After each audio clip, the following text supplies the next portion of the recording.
Hey guys, it's First Recon Myth here, and I'm back reviewing Fallout New Vegas again because I forgot to do it when it came out, but best the best add-on for it so far has come out. Old World Blues. It's definitely the best that it's come out so far because first off, as I said in my earlier video, don't even bother getting dead money. It's just a waste of time. It's just a piece of shit, too hard. They don't. It's just impossible, almost. Not almost.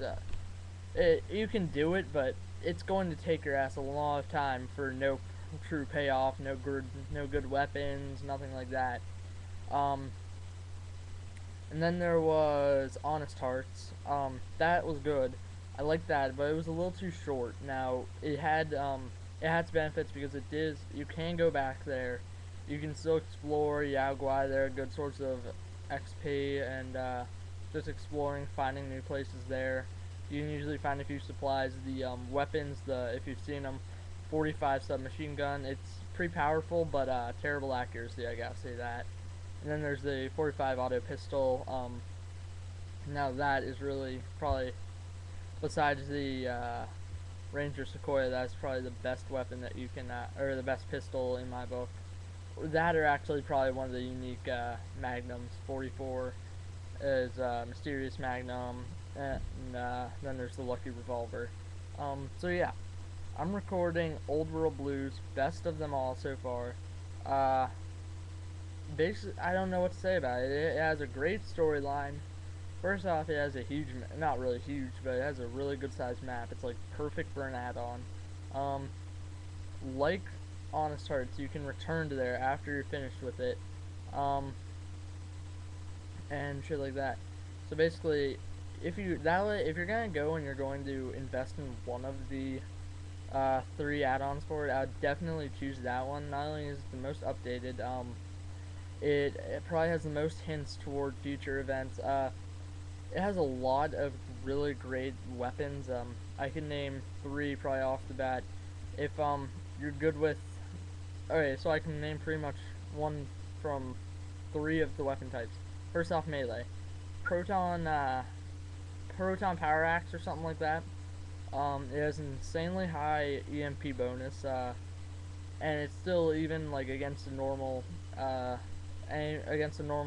enemy. Like let's say you're fighting some beings, then you'd still, if you have say 100 melee, then you're still going to be able to possibly get one hit on them or something of that nature. Um, and then for energy weapons, the LAER. Now, if you can find the I think it's I can't remember its name, but it's the pretty much advanced LAER, and it's the unique one. It does 215 damage per second and 88 damage when it's at its perfect condition, like nothing below, like just dead perfect. That's what it's doing. And then finally the K9000, which it's a pretty much submachine gun or not submachine gun, is a minigun that shoots 357 Magnum rounds, and it's crazy good. But there are like other things you can find there.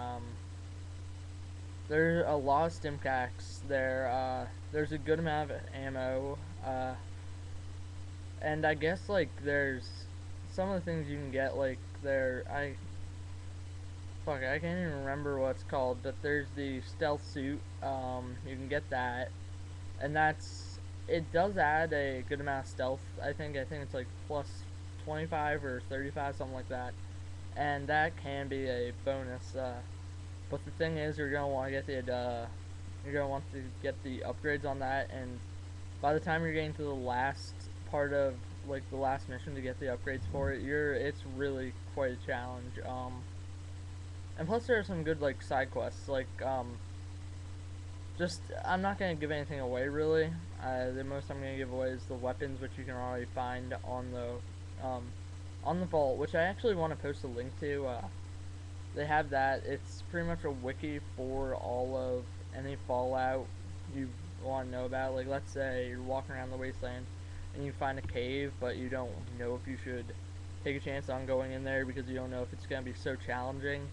Like let's say you're just walking by Deadwind Cavern. If you know what that is, basically, it's a cavern full of death claws. It has easily 10 plus or 10 or so death claws in there, whether it's young, a mix of young and normal. And then there's also the Mother Deathclaw and uh, Legendary Deathclaw, which are just insane. You're gonna want to have like both two good followers. I use Boone and Rex, and I used a mix of. I most of the time I went for sneak attack, critical hits just for, and then I would be a one-shot kill with the anti-material rifle if you have a 100 rating for guns.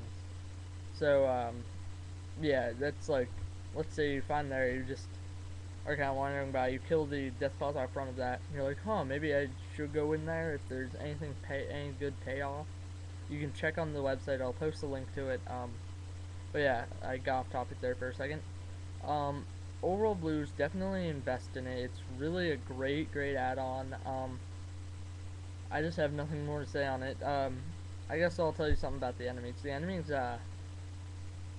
there are pretty much five main enemies. I'm gonna robots like well, when you're during, like, if you haven't gone back during the story, one thing you'll have to fight in quantities are robo scorpions. They aren't that hard, especially if you have a high ranking and use the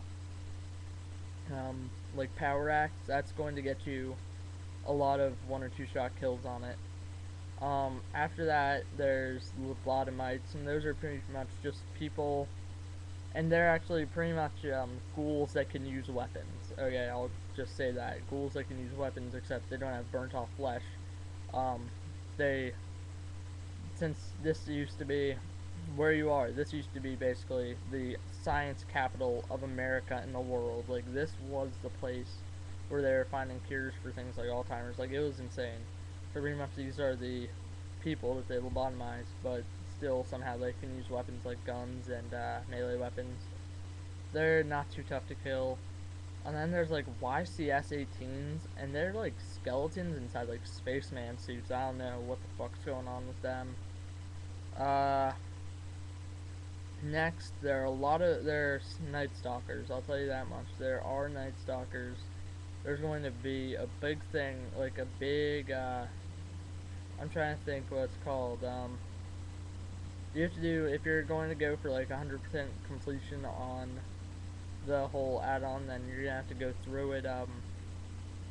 One of the experiments to get upgrades, you have to go through this big ass long process where you fight shit tons of those, and then the next enemy, cybernetic dogs. Pretty much they're just they are pretty much Rex. You're fighting Rex, except they're probably equal in strength to Night Stalkers. They aren't too bad. And then finally, there's just like Mr. Gutsies and Robo Brains and Sentry Bots and the Mark IV turrets. But those are just normal. If you, and like in the unlike in not Old World Blues, unlike in Honest Hearts, you have no limit on how much you can bring. Like, there's no limit on how many supplies you can bring. Like in Honest Hearts, there was a 100 pound weight limit. So, or no, it was like 50. But unless you had the strong back perk, then you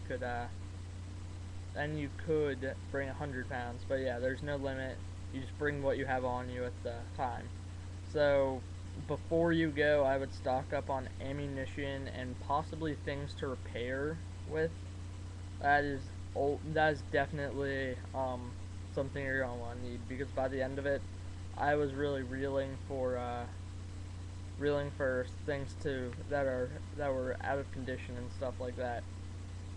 So yeah, that's my thoughts and what I'm gonna tell you about Overworld Blues. I know this is very late, but I still bet like most of you haven't even gone and got it. I think it's 19. Here, let's see. Yeah, I don't have it on here, but it's 19.99. Or 17.99 used, 19.99 new. Just go and invest in it. Like, if you are looking for something that really will bring you probably months and months of enjoyment. Let's say you're waiting for either Modern Warfare 2 or Skyrim, and especially if you're waiting for Skyrim, because this is basically the perfect kin to Skyrim, except in the future.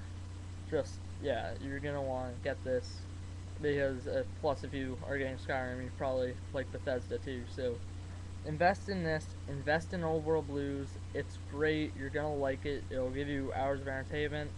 Um, and really, once you get it, explore. Don't just play through the story, leave, and you're like, okay, good, raise my level cap. No, because there are things in it that will raise not only your level cap, but will raise your level. So, that's my gamer's guide to Old World Blues. Go get it. Go invest. I'll be seeing you.